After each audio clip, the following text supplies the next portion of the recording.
BJP की सरकार ने असंगठित अर्थव्यवस्था पर आक्रमण किया है और आपको गुलाम बनाने की कोशिश की जा रही है। 2008 में जबरदस्त आर्थिक तूफान आया, पूरी दुनिया में आया, अमेरिका में, जापान में, यूरोप में, चाइना में, सब जगह आया। अमेरिका के बैंक गिर गए, कंपनियां बंद हो गई, एक के बाद एक कंपनी की लाइन लग गई, बंद हो गई। यूरोप के बैंक गिरे, मगर हिंदुस्तान को कुछ नहीं हुआ। यूपीए की सरकार थी, प्रधानमंत्री जी के पास गया और मैंने उनसे पूछा, मनमोहन सिंह जी बताइए, पूरी दुनिया में आर्थिक नुकसान हुआ है, हिंदुस्तान को कोई असर नहीं हुआ, कारण क्या है? मनमोहन सिंह जी ने कहा, राहुल, अगर हिंदुस्तान की अर्थव्यवस्था को समझना चाहते हो तो यह समझना होगा कि हिंदुस्तान में दो अर्थव्यवस्थाएं हैं। पहली असंगठित अर्थव्यवस्था और दूसरी संगठित अर्थव्यवस्था। संगठित अर्थव्यवस्था में बड़ी कंपनियां, नाम आप जानते हो।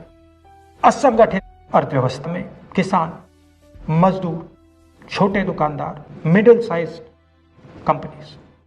जिस दिन तक हिंदुस्तान का असंगठित सिस्टम मजबूत है, उस दिन तक हिंदुस्तान को कोई भी आर्थिक तूफान छू नहीं सकता। अब आज के दिन आते हैं। पिछले 6 साल से बीजेपी की सरकार ने असंगठित अर्थव्यवस्था पर आक्रमण किया है।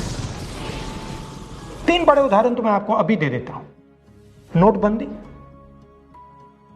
गलत जीएसटी और लॉकडाउन। आप यह मत सोचिए कि लॉकडाउन के पीछे सोच नहीं थी। यह मत सोचिए कि गलती से आखिरी मिनट पे लॉकडाउन कर दिया गया है। इन तीनों का लक्ष्य हमारे इनफॉर्मल सेक्टर को खत्म करने का है।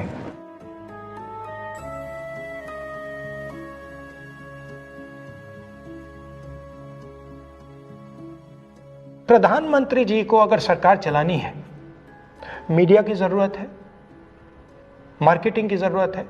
मीडिया और मार्केटिंग 15-20 लोग करते हैं।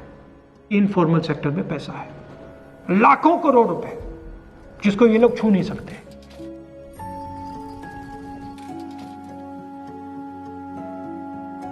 इसको ये लोग तोड़ना चाहते हैं, पैसा लेना चाहते हैं। इसका नतीजा आएगा।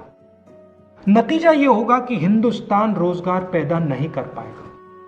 क्यों? क्योंकि इनफॉर्मल सेक्टर 90% से ज्यादा रोजगार देता है।